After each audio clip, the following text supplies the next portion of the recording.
the CDC is releasing detailed guidance tonight on how to safely get the country back up and running. But is there any way to really stop the spread of this virus when eating out at a restaurant?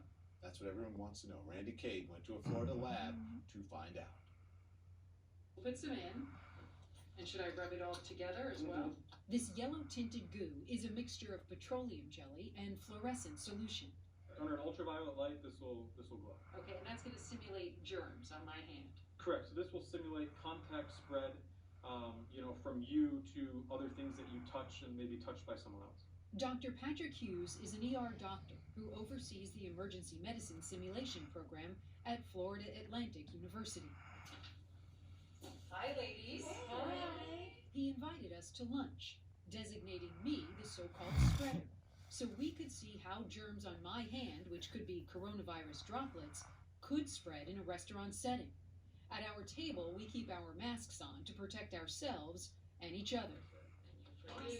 Thank you so much. Yeah, sure, thanks. I pour water for everyone at the table This is great. Thanks for having us for lunch. Sure. and pass around the food, wondering if I'm passing around the virus too. Oh, yeah, awesome, thank you. Do you want a big bowl? We also share the salt and pepper. Then it's time to turn on the ultraviolet lights to see what I may have spread. Remember, I was the only one with what could have been the virus on my hand. You didn't have any germs on you. I was the spreader. So when you look at my hands and look how it transferred to some of you just by sharing items at the table or a knife in this case or a water glass. I mean, even it only takes a little bit, right, to make somebody else sick. How about that bowl of chips I passed around? You can see where she touched the edge of the bowl to pass it around, the simulated germs, stuck right to the surface. And then everybody else touches the bowl. Same with the salt and pepper shakers and the pitcher of water. There was contact spread on the cups and menus too, even my lunch friends. This is the spot where when Randy came in to have lunch with her friends, she touched right on the shoulder just to greet everybody, and you can see the outline of her palm print, or her handprint right on the shirt. It's quite scary, the amount of spread that one person can have in a room like that. We also want to see what would happen if you're out for lunch or dinner with a friend or your family at a restaurant and somebody coughs. So let's turn out the lights and let's see the cough. There were now more droplets on the bowl of chips, the menus, and the water pitcher too. Look at what happened to the fork after that simulated cough. Those would be real germs if that was a real cough. On my fork, I would have picked up the fork, not being able to see those germs with the naked eye. Even the woman sitting to my right, several feet away from the mannequin that coughed, had droplets on her face. You can see it's on her face, her glasses, her mask. If she wasn't wearing a mask, she would have breathed it in. Correct. So of course, Don, we asked that doctor that we worked with if he would go out and eat at a restaurant, given what we saw on our story, and he said he would not go out and eat at a restaurant. He said that people really need to think long and hard about that.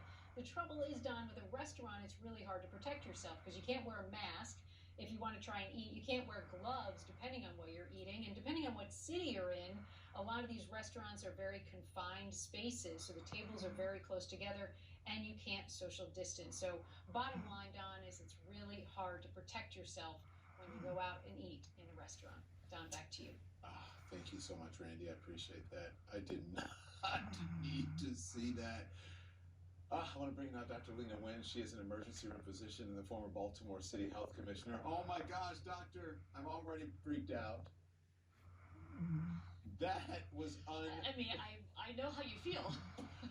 Oh my gosh. Okay, so how do we safely, is there any way to safely eat with friends right now? It's really hard. Look, we know that when we reopened, that there's going to be risk. That the only thing that was keeping this very contagious virus in check was each of us keeping that physical distance. And so if we're going to let people back to work and start reopening, we are going to be introducing risk of some kind. And the key is, what are the steps that we can take to reduce that risk as much as possible? I mean, just going outside has risk, but that risk is pretty small compared to the risk of being indoors in a crowded place with a lot of people. So I would recommend, You can go out and get takeout food. If you really have to go out and eat with other people, try to go to an outdoor space, because the last thing that you want is this crowded indoor space where a lot of people are congregating for a long period of time. And look for places that are as much as you can with social distancing, and do your best to wear masks and practice really good hand hygiene, because you saw how many surfaces we touch and don't even realize it.